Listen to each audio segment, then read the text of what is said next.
Security ఎలాంటి అడుగుడు ఉండదయ్యా, అది నేను నిర్ణయించాను కదా.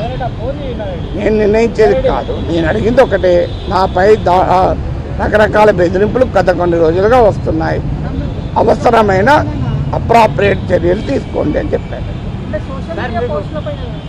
అదేనా ఇంతగానే ఉంటుంది ఆన్లైన్లో అని చెప్పాను. సోషల్ మీడియా కాకపోతే యాంటీ సోషల్ మీడియా అనుకో, ఆన్లైన్లో అని చెప్తున్నా కదా క్లియర్గా. ఆన్లైన్లో అది నేను చేసిన కామెంట్స్ను ఆల్రెడీ విత్డ్రా చేసుకున్నాను.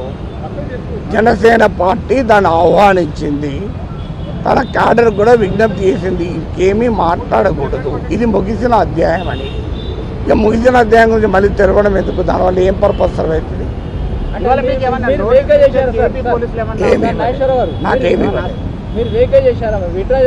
అసలు అంటే విడుదల ఉపసంహరించిన వ్యాఖ్యల పైన నేను మాట్లాడాను.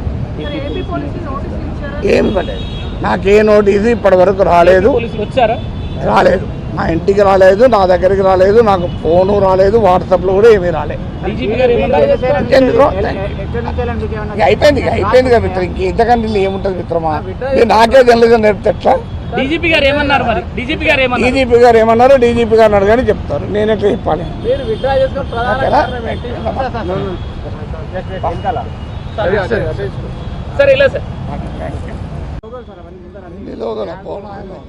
నా జీవితంలో మొదటిసారయ్యా.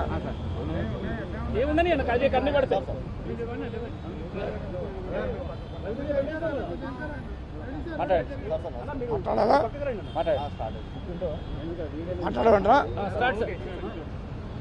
నాకు గత కొన్ని రోజులుగా ఆన్లైన్లో రకరకాల బెదిరింపులు వస్తున్న నేపథ్యంలో రాష్ట్ర డీజీపీని కలిసి మెమరాండం ఇచ్చాం, ఆయన పరిశీలిస్తానని అన్నాడు.